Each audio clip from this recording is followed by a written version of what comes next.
राधे राधे दोस्तों। आज हम भ्रष्टाचार करप्शन के बारे में बात करेंगे। विकास को सबसे ज़्यादा रोकने वाली समस्या भ्रष्टाचार ही है। अगर एक ही समस्या चुननी हो जो शिक्षा, स्वास्थ्य, रोजगार, पोषण, सुरक्षा हर क्षेत्र के विकास को रोकती है तो वह भ्रष्टाचार ही है। क्यों भ्रष्टाचार सबसे बड़ी बाधा है? क्योंकि पैसा सही जगह तक नहीं पहुंचता। योजनाएं बनती हैं, बजट पास होता है, लेकिन लाभार्थी तक पूरा लाभ नहीं पहुंचता। विकास कागजों में होता है, ज़मीन पर नहीं। गरीब और ईमानदार सबसे ज़्यादा नुकसान में। रिश्वत न देने वाला पीछे रह जाता है। ज़रूरतमंद को उसका हक नहीं मिलता। अमीर सिफारिश वाला आगे निकल जाता है, जिससे असमानता बढ़ती है। सिस्टम पर भरोसा टूटता है। जनता सोचती है बिना पैसे कुछ नहीं होगा। ईमानदार अधिकारी हतोत्साहित होते हैं, नियम मजाक बन जाते हैं। जब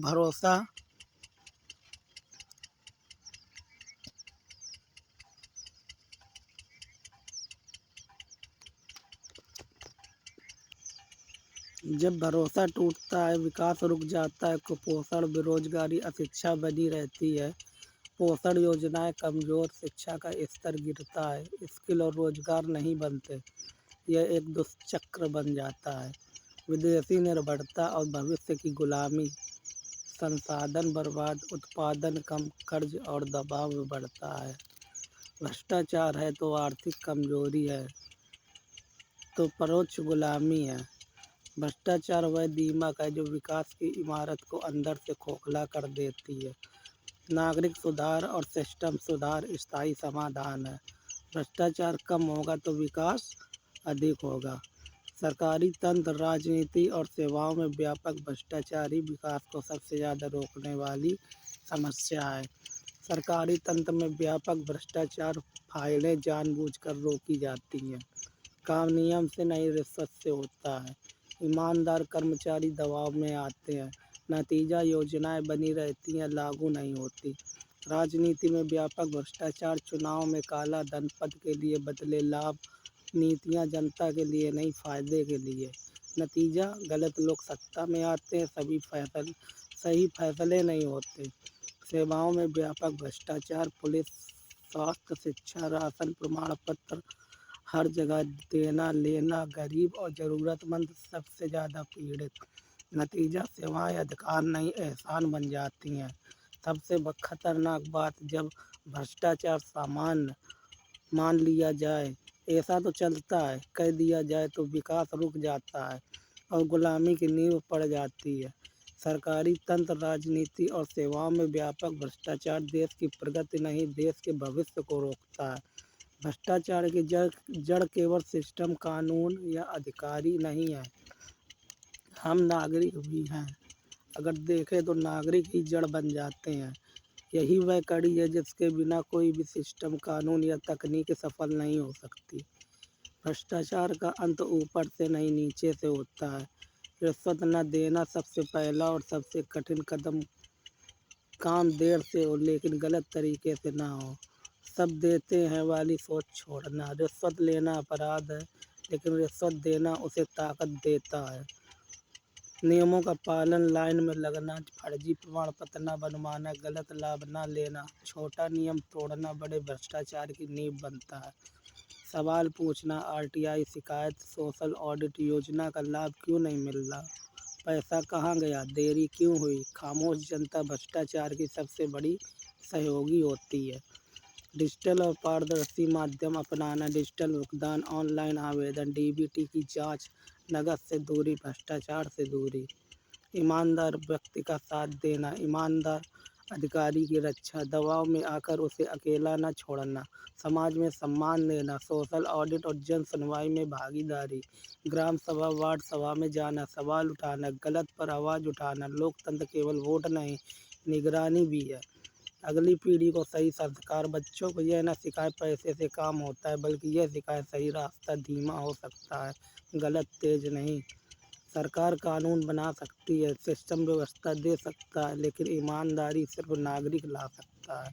आम नागरिक की भूमिका छोटी लग सकती है, लेकिन वही भ्रष्टाचार मुक्त भारत की सबसे बड़ी ताकत है। गलत होते देखकर भी चुप रहते हैं, सुविधा के लिए नियम तोड़ना समान मान लेते हैं, यानी मांग और आपूर्ति दोनों तरफ से भ्रष्टाचार चलता है। सुधार कहाँ से शुरू हो? सरकार ऊपर से कानून बनाए लेकिन समाज नीचे से चरित्र बनाए, यही असली बदलाव है। मानसिकता का सुधार, रिश्वत को समस्या का समाधान नहीं है, समस्या की जड़ मानना। बच्चों को यह सिखाना कि जुगाड़ चालाकी नहीं, नुकसान है। खुद से शुरुआत करे। सामूहिक दबाव, जब समाज किसी गलत काम को शर्मनाक मानने लगे तब अधिकारी भी मजबूर होते हैं बदलने को। ईमानदार व्यक्ति को अकेला न छोड़ना। आज समस्या ये है कि ईमानदार को सिस्टम नहीं समाज तोड़ देता है। अगर समाज साथ दे तो ईमानदारी कमजोरी नहीं ताकत बनेगी। भ्रष्ट अधिकारी सिस्टम की बीमारी है, लेकिन भ्रष्ट नागरिक उसकी दवा नहीं बनने देता। ये सोच कि रुपया तो सभी जगह चलता है या थोड़ा भ्रष्टाचार तो चलता रहता है, बहुत खतरनाक है। यह सिर्फ एक व्यक्तिगत समस्या नहीं है बल्कि पूरे समाज के लिए हानिकारक है। भ्रष्टाचार को आम बात मानने से कुछ गंभीर नतीजे होते हैं। समानता और न्याय का नुकसान, जब रिश्वत या कमीशन आम हो जाता है तो गरीब और ईमानदार लोग पीड़ित होते हैं। देश की प्रगति में बाधा, भ्रष्टाचार के कारण योजनाएं सही तरीके से लागू नहीं होती और विकास धीमा पड़ जाता है। सामाजिक मानसिकता पर असर, लोग ईमानदारी को महत्व नहीं देते और यह नई पीढ़ी पर भी बुरा असर डालता है। आर्थिक नुकसान, भ्रष्टाचार के कारण जनता का पैसा भ्रष्ट रास्तों में चला जाता है, जिससे समाज और देश दोनों को नुकसान होता है। शिक्षा और जागरूकता बढ़ाना, स्कूल, कॉलेज और समाज में भ्रष्टाचार के दुष्प्रभावों के बारे में लोगों को बताना, उदाहरण देना कि कैसे भ्रष्टाचार से समाज और देश पीछे रह जाते हैं। व्यक्तिगत उदाहरण दिखाना, अपने आसपास के लोग अगर ईमानदारी दिखाएं तो दूसरों पर भी असर पड़ता है। छोटे छोटे निर्णयों में ईमानदारी अपनाना, जैसे दुकानदार से उचित बिल लेना, रिश्वत न देना आदि। सकारात्मक संदेश फैलाना, सोशल मीडिया पोस्टर, वीडियो या कहानियों के जरिए लोगों को यह समझाना कि भ्रष्टाचार से नुकसान और ईमानदारी से फ़ायदा होता है। कानूनी और सामाजिक दबाव, भ्रष्टाचार की शिकायत करना और इसका विरोध करना। जब समाज यह दिखाता है कि भ्रष्टाचार बर्दाश्त नहीं होगा तो लोग इसका रास्ता छोड़ने लगते हैं। सफल उदाहरण साझा करना, उन लोगों की कहानियाँ बताना जिन्होंने ईमानदारी से सफलता पाई। इससे लोगों को यह प्रेरणा मिलती है कि ईमानदारी से भी आगे बढ़ा जा सकता है। असल में भ्रष्टाचार के खिलाफ लड़ाई सिर्फ सरकार या कानून की जिम्मेदारी नहीं है, बल्कि हर व्यक्ति की सोच बदलने से ही समाज सचमुच बदल सकता है। समाधान सिर्फ कानून नहीं बल्कि मानसिकता बदलना भी ज़रूरी है। हमें लोगों को यह समझाना चाहिए कि ईमानदारी ही असली शक्ति है और भ्रष्टाचार आम बात नहीं है। भ्रष्टाचार को अगर सच में ख़त्म करना है तो उसे एक तरफा नहीं देखा जा सकता। अगर सरकारी कर्मचारी भ्रष्ट है तो अपराधी है, और अगर जनता फर्जीवाड़ा, धोखाधड़ी या मिलीभगत करती है तो वह भी उतनी ही दोषी है। जनता द्वारा किया गया फर्जीवाड़ा भी भ्रष्टाचार क्यों है? सिस्टम की जड़ यहीं से बनती है। फर्जी दस्तावेज, झूठे प्रमाण पत्र, गलत जानकारी देकर लाभ लेना, कर्मचारी से मिलीभगत, इससे कर्मचारी को भी रास्ता मिलता है, योजनाओं का असली हकदार वंचित होता है। एक फर्जी लाभार्थी किसी गरीब ज़रूरतमंद की जगह ले लेता है, यह सिर्फ धोखा नहीं सामाजिक अपराध है। मैं मजबूर था वाला बहाना, जैसे अधिकारी कहते हैं वैसे भी नागरिक भी है। मानसिकता भ्रष्टाचार को सामान्य बनाती है, इसलिए कानून में स्पष्ट होना चाहिए जनता और कर्मचारी और दलाल तीनों समान रूप से दोषी। अगर जानबूझकर फर्जीवाड़ा लाभ लेने की नीयत मिलीभगत साबित हो तो जुर्माना, लाभ की वसूली, सरकारी योजनाओं से प्रतिबंध और गंभीर मामलों में सजा। लेकिन एक बहुत ज़रूरी अंतर भी करना होगा, मजबूरी और साजिश में फ़र्क। जानकारी के अभाव में गलती, सुधार का मौका, जानबूझकर धोखाधड़ी का जो कठोर सज़ा, वरना गरीब और अशिक्षित व्यक्ति सबसे पहले फंस जाएंगे। गुप्त एजेंट केवल अधिकारी नहीं, फर्जी लाभार्थी नेटवर्क भी पकड़ेंगे। डेटा और फील्ड वेरिफिकेशन, बार बार गड़बड़ी करने वालों को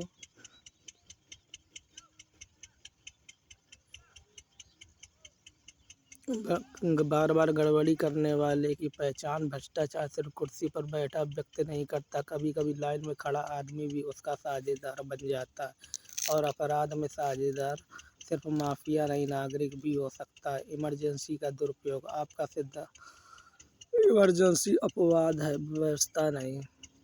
समस्या क्या है? आज हालात ये है कि हर दूसरा व्यक्ति कहता है कि मेरा काम अर्जेंट है, आज नहीं हुआ तो बहुत नुकसान हो जाएगा, और इसी बहाने लाइन तोड़ी जाती है, रिश्वत दी जाती, सिफारिश लगाई जाती है। जब हर काम इमरजेंसी बन जाए तो क्रम खत्म हो जाता है और वहीं से भ्रष्टाचार शुरू होता है। इमरजेंसी की स्पष्ट परिभाषा। इमरजेंसी तभी मानी जाए जब स्पष्ट कारण और लिखित आवेदन और ठोस सबूत हो, जैसे मेडिकल रिपोर्ट, कोर्ट आदेश, मृत्यु प्रमाण आदि। मेरी देरी हो गई, आज जाना है, कल बहुत ज़रूरी है, ये इमरजेंसी नहीं है। क्रम अनिवार्य, जैसे railway ticket, bank token, passport slot. वैसे ही हर सरकारी काम पहले आओ पहले पाओ के सिद्धांत पर कोई पैसा देकर, पहचान दिखाकर, दबाव डालकर क्रम न तोड़ सके। इमरजेंसी भी क्रम में, लेकिन अलग खिड़की, समान काम समान क्रम। इमरजेंसी अलग काउंटर और उस काउंटर पर भी सीमित संख्या, रोज का रिकॉर्ड, बाद में ऑडिट। इमरजेंसी भी सिस्टम के अंदर है, सिस्टम के ऊपर नहीं। झूठी इमरजेंसी पर सख्त दंड, अगर कोई फर्जी कारण, झूठा प्रमाण, बहाना बनाकर आगे बढ़ा तो काम रद्द, जुर्माना। भविष्य में प्राथमिकता से वंचित। जब लाइन टूटती है तो नियम नहीं टूटते, ईमानदारी टूटती है। डिजिटल भुगतान, मोबाइल इंटरनेट के माध्यम से पैसे का लेन देन, नागरिक व्यापारी, कर, सरकार। डिजिटल भुगतान यह भ्रष्टाचार मुक्त, पारदर्शी और तेज विकास की रीढ़ है। डिजिटल भुगतान क्यों अनिवार्य है? नगद है तो काला धन, नगद में कोई रिकॉर्ड नहीं। रिश्वत आसान, चोरी छुपी, जहाँ नगद वहाँ भ्रष्टाचार। डिजिटल भुगतान में पूरा ट्रैक, किसने दिया, किसे मिला, कब, कितना, किस उद्देश्य से, एक एक रुपए का हिसाब, कहाँ कहाँ। डिजिटल भुगतान अनिवार्य, सरकारी वेतन भत्ते नगद, पूर्णतः प्रतिबंधित योजनाओं का लाभ, पेंशन, छात्रवृत्ति, सब्सिडी, पोषण सहायता, सरकारी खरीद और ठेके, ई टेंडर, ई इनवॉइस, ई पेमेंट। आम जनता के लिए भी जरूरी सरकारी सेवाओं का शुल्क, प्रमाण पत्र, लाइसेंस, जुर्माना, काउंटर पर नगद, रिश्वत का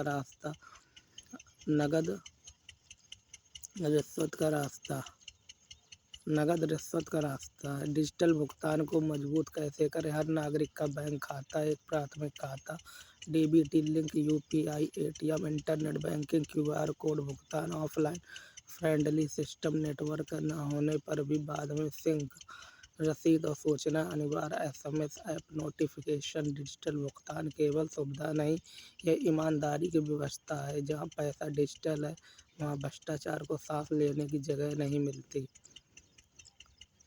भ्रष्टाचार मुक्त भारत की दिशा में सरकार की भूमिका केंद्रीय, निर्णायक और उदाहरण प्रस्तुत करने वाली होती है। नागरिक अपनी जिम्मेदारी निभाए, इसके लिए पहला कदम सरकार को ही उठाना होता है। स्पष्ट नीति, राजनीतिक इच्छा शक्ति, भ्रष्टाचार के खिलाफ शून्य सहनशीलता, छोटे बड़े सभी पर एक जैसा कानून, बयान नहीं कार्रवाई से संदेश। जब ऊपर साफ होता है तो नीचे अपने आप सुधरता है। पारदर्शी और डिजिटल सिस्टम लागू करना, ई गवर्नेंस, डीबीटी और डिजिटल भुगतान, सार्वजनिक डैशबोर्ड, लाभार्थी स्तरीय डेटा, पैसा योजना और निर्णय सब ट्रैक में। कानून को मजबूत और प्रभावी बनाना, रिश्वत लेने और देने दोनों पर कड़ी सजा, दलाल, सिफारिश करता, फर्जी लाभार्थी भी अपराधी, संपत्ति जब्ती, पद से बर्खास्तगी, जेल। कानून इतना मजबूत हो कि गलत करने से पहले 100 बार सोचना पड़े। Lokpal, RTI, CCTV, digital log और ऑडिट, सोशल ऑडिट को अनिवार्य करना। गलती छुपे नहीं, जिम्मेदारी टले नहीं, ईमानदार अधिकारियों को संरक्षण, ट्रांसफर पोस्टिंग में पारदर्शिता, ईमानदार अफसर को राजनीतिक प्रशासनिक सुरक्षा, प्रदर्शन आधारित पदोन्नति, ईमानदारी को दंड नहीं सम्मान मिलना चाहिए। नागरिक सहभागिता को संस्थागत बनाना, शिकायत निवारण की सह सीमा, जन सुनवाई, सोशल ऑडिट, नागरिकों के सवालों का जवाब अनिवार्य, जनता को सिर्फ लाभार्थी नहीं निगरानीकर्ता बनाना। सरकार की भूमिका सिर्फ शासन करने की नहीं, ईमानदारी की मिसाल पेश करने की है। जब सरकार पारदर्शी होगी तो भ्रष्टाचार टिक नहीं पाएगा। नागरिक और सिस्टम और सरकार तो भ्रष्टाचार मुक्त भारत बन जाएगा। डीबीटी भ्रष्टाचार कम करने और पारदर्शी बढ़ाने का एक महत्वपूर्ण साधन है। सरकारी योजनाओं का लाभ सीधे लाभार्थी के बैंक खाते में ट्रांसफर करना, बिचौलियों और नकली लाभार्थियों की संभावना कम करना, कटौती बंद, समय पर भुगतान। डीबीटी के मुख्य उद्देश्य भ्रष्टाचार कम करना। पहले बिचौलिए और दलाल योजनाओं के पैसे हड़प लेते थे। डीबीटी से पैसा सीधे लाभार्थी को जाता है। पारदर्शी बढ़ाना, हर लेन देन का डिजिटल रिकॉर्ड सरकार और जनता दोनों देख सकते हैं। लाभार्थी एक सुनिश्चित लाभ पहुंचाना, जो पैसे में कटौती या कमी का डर नहीं। वास्तविक लाभार्थी को सही समय पर पैसा मिलता है। निगरानी और ऑडिट आसान बनाना, बैंक ट्रांसफर के माध्यम से ट्रैक फर्जी लाभार्थी पकड़ना आसान है। डीबीटी कैसे काम करता है? सरकार योजनाओं के तहत राशि तय करती है। लाभार्थी का आधार बैंक खाता से लिंक होता है। पैसा सीधे बैंक खाते में ट्रांसफर। लाभार्थी को एसएमएस ऐप के माध्यम से सूचना, डिजिटल रिकॉर्ड। सरकार के पास सुरक्षित डीबीटी से जुड़ी सुधारात्मक बातें। सभी योजनाओं का डीबीटी से जोड़ना। राशन, पेंशन, छात्रवृत्ति, रोजगार योजना। लाभार्थी स्तर पर डेटा उपलब्ध होना चाहिए। फर्जी लाभार्थी रोके जा सकते हैं। जनता और निगरानी एजेंसी देख सके। सिस्टम के साथ ऑडिट और शिकायत सुविधा। पैसा गया या नहीं, किसी लाभार्थी ने दोहराव से लाभ न लिया हो। डीबीटी और भ्रष्टाचार मुक्त भारत। पैसा सीधे लाभार्थी तक पहुंचता है। बिचौलिए और रिश्वतखोरी की संभावना कम। डिजिटल ट्रैक, पारदर्शिता, जनता और सिस्टम की निगरानी, जवाबदेही। यानी डीबीटी सिर्फ योजना नहीं बल्कि भ्रष्टाचार रोधी एक उपकरण है। डीबीटी कौन करता है? सरकार और नागरिक। सरकार, नागरिक, लोकपाल और आरटीआई, ये दोनों मिलकर भ्रष्टाचार मुक्त भारत के सबसे ताकतवर लोकतांत्रिक हथियार बनते हैं। आप तक की सारी बातें पारदर्शी system, e governance, social audit इन्हीं पर टिकती हैं। लोकपाल राजनीति और उच्च अधिकारियों पर निगरानी रखने वाली स्वतंत्र और शक्तिशाली संस्था है। लोकपाल क्यों जरूरी है? बड़े अधिकारी और नेता अक्सर सामान्य जांच से बच जाते हैं। सीबीआई विभागीय जांच पर राजनीतिक दबाव बना रहता है। लोकपाल ऊपर वाले भ्रष्टाचार को पकड़ने के लिए लोकपाल को प्रभावी कैसे बनाया जाए? पूर्ण स्वतंत्रता, स्वयं जांच और अभियोजन की शक्ति, समयबद्ध कार्यवाही, शिकायतकर्ता की सुरक्षा, सभी जांचों की स्थिति सार्वजनिक डैशबोर्ड पर। लोकपाल बिना शक्ति के सिर्फ नाम भर है। आरटीआई सरकारी रिकॉर्ड देखने और सवाल पूछने का नागरिक अधिकार। आरटीआई भ्रष्टाचार कैसे रोकता है? फाइलें बाहर आती हैं, घोटाले उजागर होते हैं, अधिकारी जवाबदेह बनते हैं। आरटीआई डर पैदा करता है, कल कोई पूछ सकता है। आरटीआई को मजबूत करना क्यों जरूरी है? आज की समस्या जानकारी देने में देरी, अपूर्ण उत्तर, आरटीआई कार्यकर्ता को धमकी। सुधार, सभी जानकारी स्वतः ऑनलाइन। आरटीआई का जवाब न देना दंडनीय अपराध है। आरटीआई कार्यकर्ता की कानूनी सुरक्षा। Digital RTI tracking system. RTI बिना लोकपाल अधूरी है, लोकपाल बिना आरटीआई अंधा। जहाँ नागरिक सवाल पूछ सकता है और सत्ता जवाब देने को मजबूर हो, वही लोकतंत्र जीवित रहता है। लोकपाल और आरटीआई भ्रष्टाचार के खिलाफ कानून नहीं, चेतना है। भ्रष्टाचार भारत के विकास में सबसे बड़ी बाधाओं में से एक रहा है। इसे रोकने के लिए सरकार ने समय समय पर कई संस्थागत और तकनीकी उपाय किए हैं, जैसे डिजिटल भुगतान प्रणाली डीबीटी। लोकपाल और आरटीआई, इन सभी का उद्देश्य पारदर्शिता बढ़ाना, बिचौलियों को खत्म करना और जवाबदेही तय करना है। फिर भी यह एक कड़वा सत्य है कि इन उपायों के बावजूद भ्रष्टाचार पूरी तरह समाप्त नहीं हो पाया है। भ्रष्टाचार का स्वरूप बदल जाना।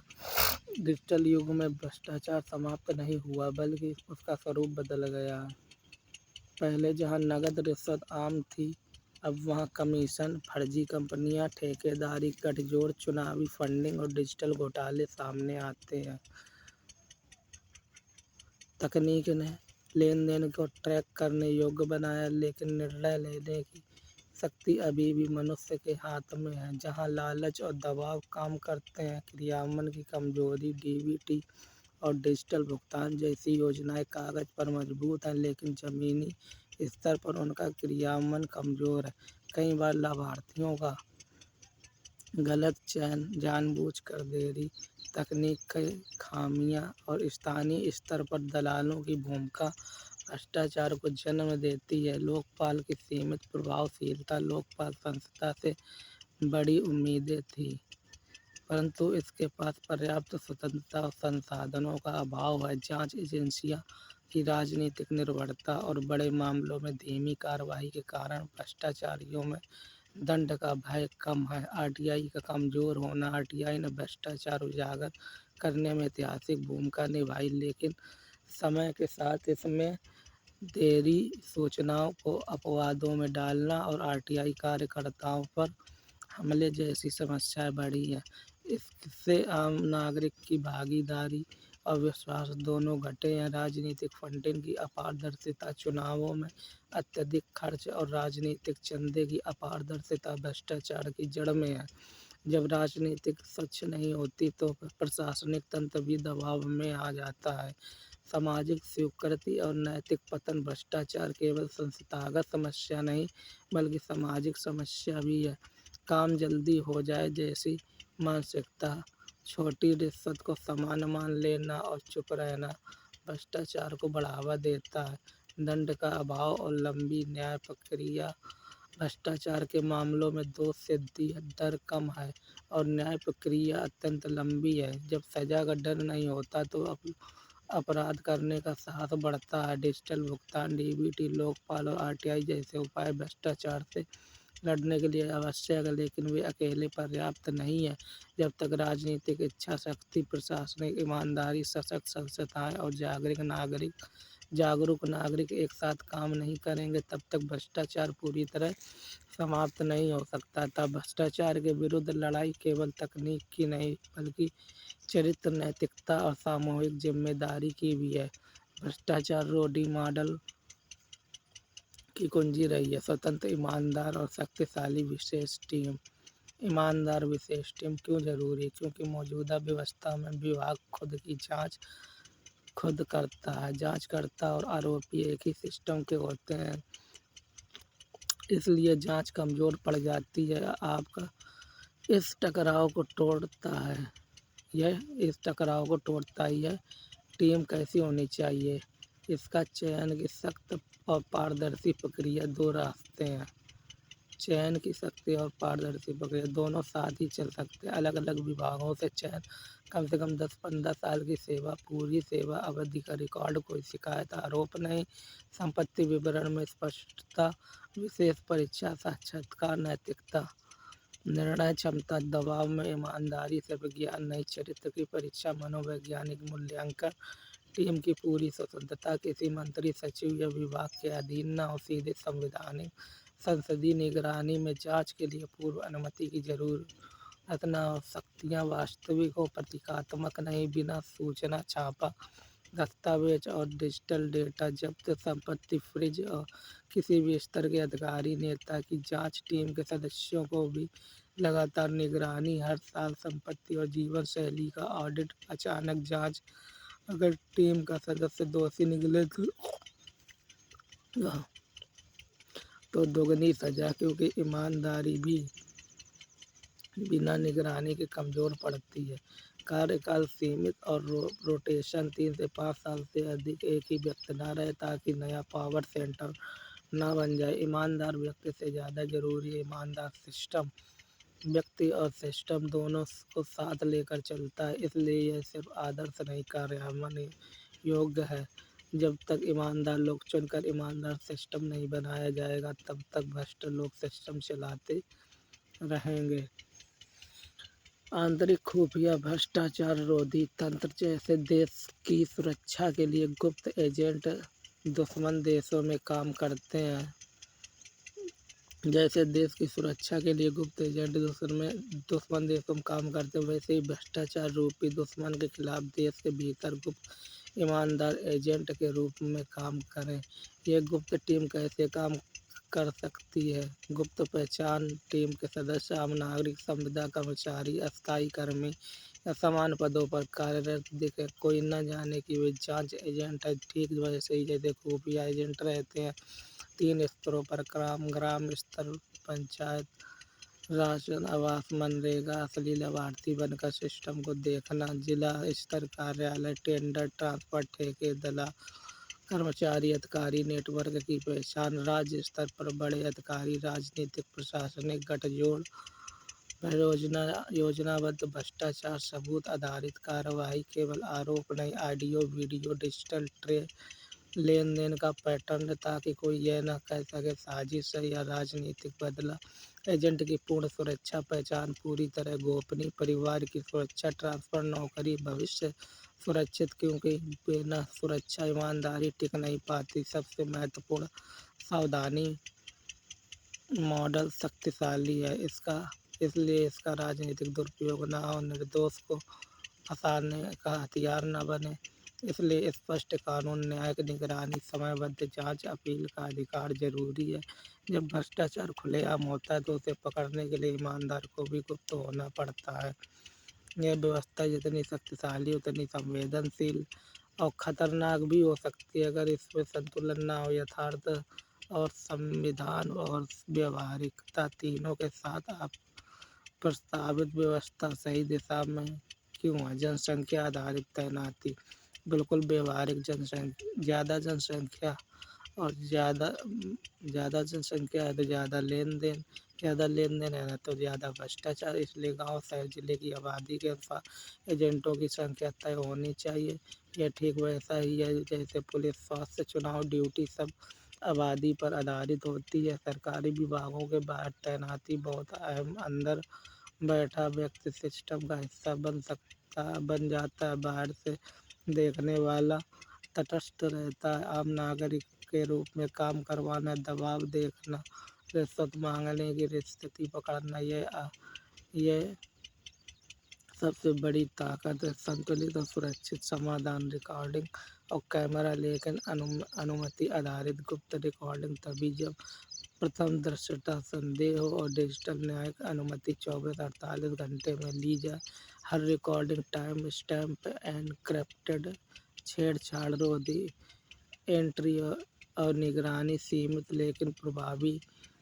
हर जगह नहीं, केवल संवेदनशील विभाग। उच्च जोखिम वाली योजनाएं, लॉग सिस्टम, कौन एजेंट कब क्यों गया सब रिकॉर्ड, एजेंट खुद भी निगरानी में और एजेंट की हर कार्रवाई ऑडिटेबल। गलत इस्तेमाल पर तत्काल निलंबन, आपराधिक मामला एजेंट दोषी निकले सामान्य से दोगुनी सजा।